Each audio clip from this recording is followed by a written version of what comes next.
dear students, all of you are welcome in this new lecture of mathematics. Now from this video we are going to start third chapter and the name of the chapter is Indices and Cube root. Now before going to start this chapter, first of all we are going to recall some points that we learnt in the earlier standards. And one of them is index form. What is meant by index form? If any number is multiplied by itself, maybe 2 times or more than 2 times, you have to see how many times the number is multiplied by itself and how many times. So here you can see the 7 is multiplied by itself for 4 times. So you can write this number as 7 raised to 4. Or you can say that 4th power of 7.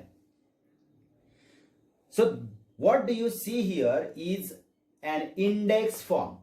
Index form. In this form, 7 is called as the base and 4 is called as index. So this is what we learnt in the earlier standards also. We are just recalling here. This revising. समजलं विद्यार्थी मित्रांनो? घातांकी रूप म्हणजे काय? जसं मी पहिले सांगितलं की आपण प्रकरण 3 शिकत आहोत. प्रकरणाचं नाव आहे घातांक आणि घनमूळ. काही मुद्दे आपण अगोदरच्या इयत्तांमध्ये जे शिकलो आहोत ते आपण इथं उजळणी म्हणून बघत आहोत. आणि सर्वात प्रथम आपण बघत आहोत ते घातांकित रूप. एखादी संख्या जर त्याच संख्येने 2 किंवा 2 पेक्षा अधिक वेळेस जर गुणलेलं असेल, जसं 7 गुणिले 7 गुणिले 7 गुणिले 7 हे 4 वेळेस गुणाकार दिसतोय 7चा, तर ही संख्या आपण घातांकित रूपात 7चा घातांक 4 अशी लिहितो. यामध्ये 7 हा पाया म्हणजे बेस असतो आणि वर लिहिलेली संख्या म्हणजे शोल्डर वर लिहिलेली संख्या याला घातांक म्हणजे इंडेक्स म्हणतात. घातांकित संख्या लिहिताना पाया थोडा मोठ्या आकाराचा आणि घातांक हा थोडा लहान आकाराचा काढायचा असतो. हेही आपण मागील इयत्तांमध्ये शिकलो आहोत. तर ह्या बेसिक गोष्टी आहेत ज्या आपल्याला लक्षात ठेवायच्या आहेत. Okay, now let us see the laws of indices. We have also studied these laws in the earlier standards. Now we are revising them again here. If m and n are integers, then the first rule is a raised to m into a raised to n is equal to a raised to m plus n. We have studied that how to remember these laws. If the base are same and there is a multiplication between two numbers, then the base is written for a single time and there is an addition between the indices. The same way, the second rule or second law can be remembered. A raised to m divided by a raised to n is equal to a raised to m minus n. Means if the bases are same and there is a division between two numbers, then base is written for a single time and there is a subtraction between indices. If multiplication, then addition, and if division, then there is a subtraction between indices. See how it is simple to remember. Now, the third law is in bracket a into b bracket raised to m is equal to a raised to m into b raised to m. Means what? If there is a product between two numbers and the common index is to the bracket, then you can split this index to both the numbers and there is a multiplication between numbers. There is no change in the sign. Okay? The fourth law is a raised to 0 is equal to 1. Means any number whose power or index is 0, the value of that number is 1. Means even if it is 100, you can say 100 raised to 0 is also equal to 1. 1000 raised to 0 is also equal to 1. These laws are not new for us, that we have studied in the 7th standard also. We are just revising them. Okay. Now the fifth law is a raised to negative m is equal to 1 upon a raised to m. Means if any number has its index as a negative, then you can make it positive just by writing it as a reciprocal. 1 upon a raised to m means we have taken the reciprocal of this number, due to which its index has become positive. Simple law. Okay. Now the sixth law is a raised to m bracket raised to n means power of power. Then there is a product between the powers.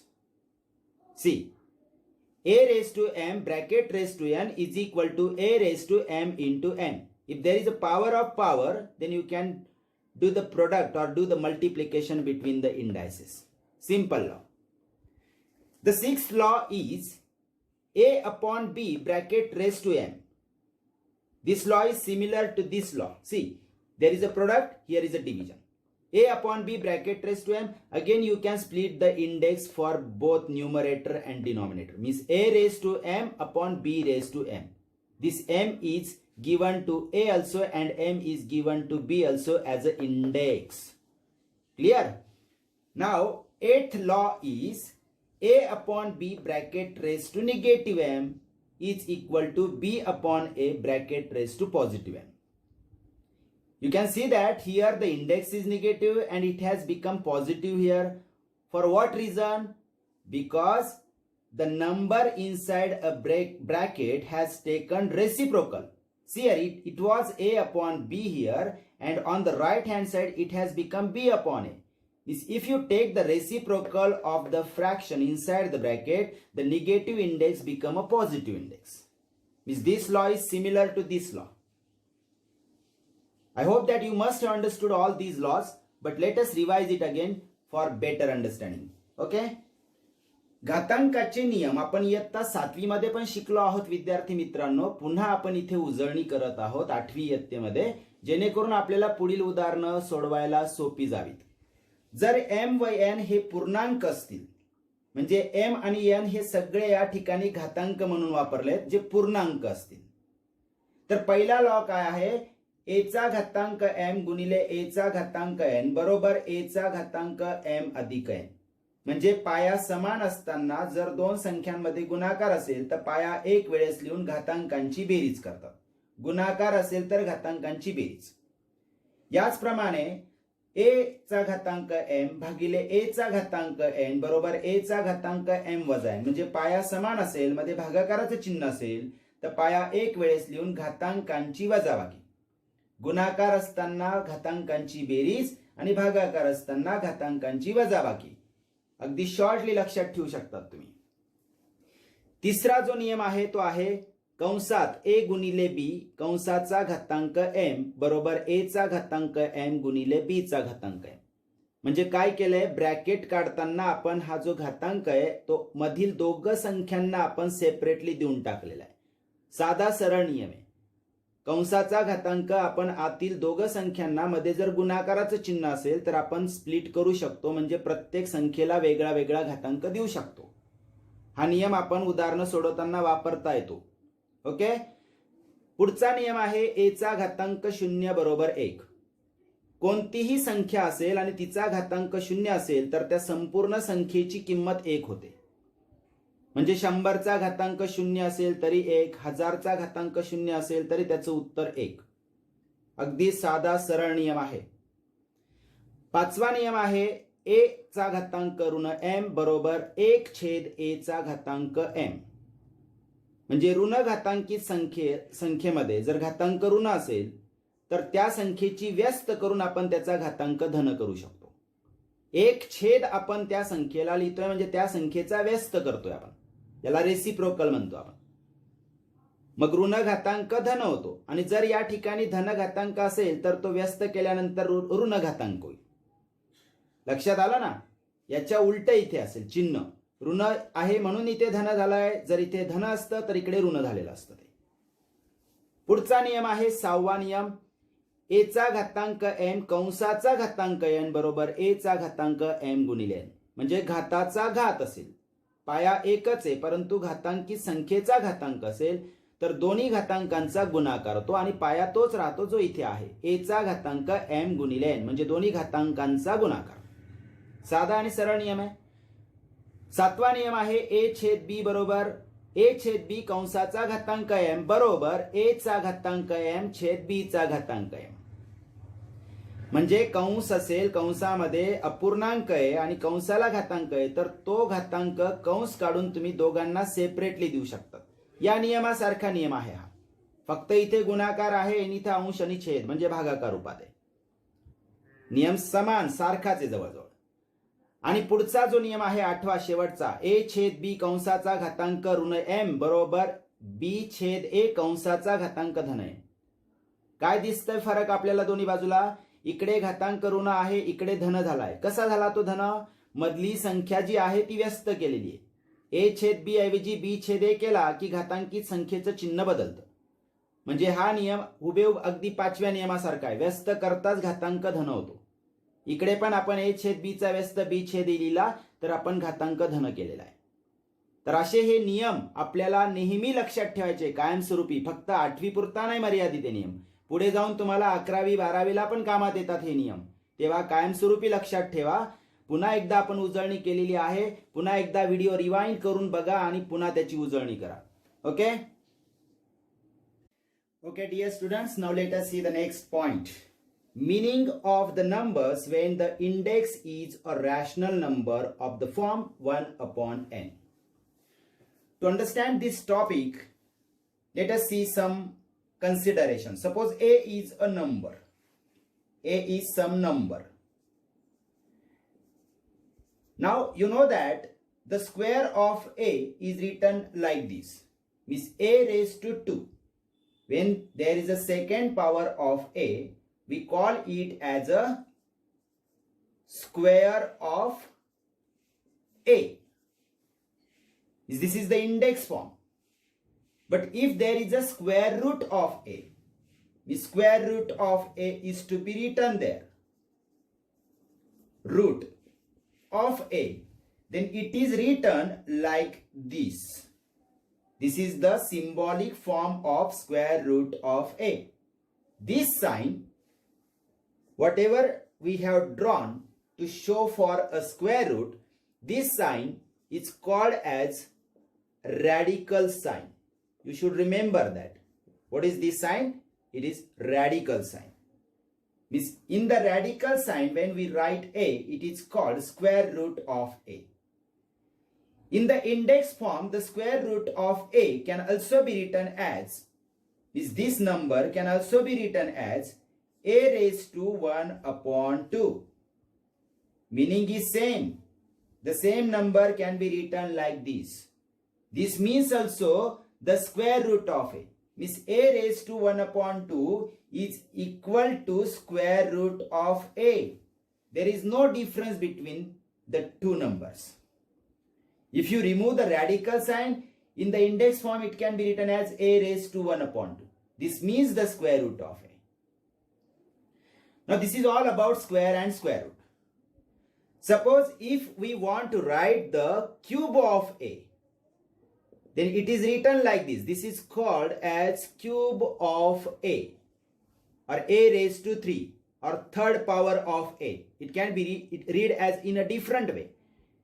Cube of a cube, third power of a, or a raised to 3. But generally we read it as cube of a. Now the cube root of a can be written as, if you want to write the cube root of a, then it is written as cube root of a. See the difference between the square root of a and cube root of a. Don't forget this, how to write in a symbolic form cube root of a. A is any number. You can take any number. Maybe 10, 20, 30, 35, any number. But cube root does not change. Means you have to draw the radical sign and show the 3 here. That is called cube root. Is that clear? Now, the same cube root of a can also be written as a raised to 1 upon 3. This means cube root of a can be written in index form. This is in symbolic form under the radical sign, and there is a 3 means cube root and a inside. Means this means it is a raised to 1 upon 3. Both have the same meaning. This is the symbolic form, this is index form. Clear? Now we can generalize this. Whatever we have discussed here, generally we can write it as also a raised to 1 upon n. So what does it mean? It means that nth root of a. Just like square root of a is written as a raised to 1 upon 2, cube root of a is written as a raised to 1 upon 3. Similarly, nth root of a can also be written as a raised to 1 upon n. So very simple. This is generalize what we have discussed here.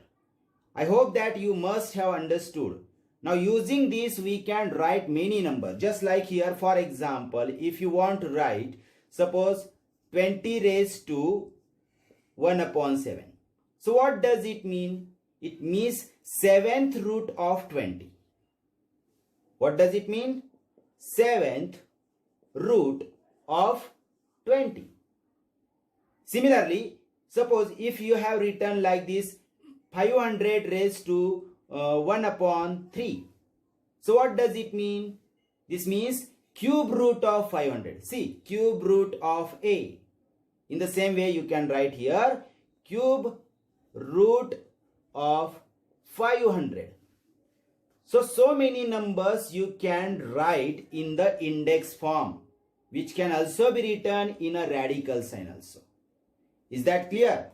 Now let us revise. विद्यार्थी मित्रांनो, एखाद्या घातांकित संख्येचा घातांक 1/n या रूपात असणं याचा अर्थ काय? समजा a ही कोणती तरी एक संख्या आहे आणि a चा घातांक 2 आहे, तर त्याला आपण a चा वर्ग म्हणजे स्क्वेअर ऑफ a म्हणतो, a चा वर्ग म्हणतो.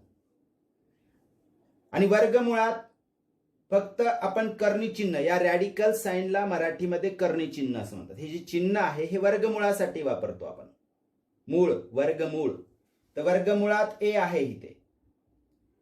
आणि वर्गमुळात a हे जर आपल्याला घातांकित रूपात लिहायचं असेल तर a चा घातांक 1/2. इथं कोटी 2 असेल ती लिहित नाही आपण जनरल. नाहीतर स्क्वेअर रूट आपल्याला असा पण लिहिता येऊ शकतो, पण लिहिला नाही तरी त्याचा अर्थ स्क्वेअर रूटच होतो. जसं घनमुळाला लिहावंच लागतं, वर्गमुळाला नाही लिहिलं तरी चालतं.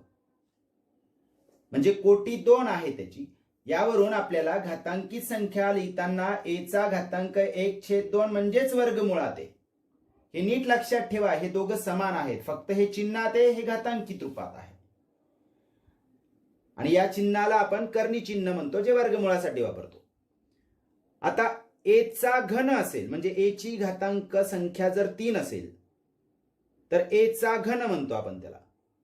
आणि घनमुळात a म्हटलं तर आपण कर्णी चिन्ह काढून मध्ये इथे 3 लिहितो, म्हणजे घनमूळ आहे ते. आणि मध्ये a आहे म्हणजे ती संख्या a चे घनमूळ. पण a चे घनमूळ हे आपल्याला घातांकित रूपात कसं लिहिता येईल? a चा घातांक 1/3 असं लिहिता येईल. आलं लक्षात? सगळे इथं 1/n रूप दिसते बघा. इकडे पण 1/n रूप आहे, इथे पण 1/n रूप आहे घातांकित संख्येचं.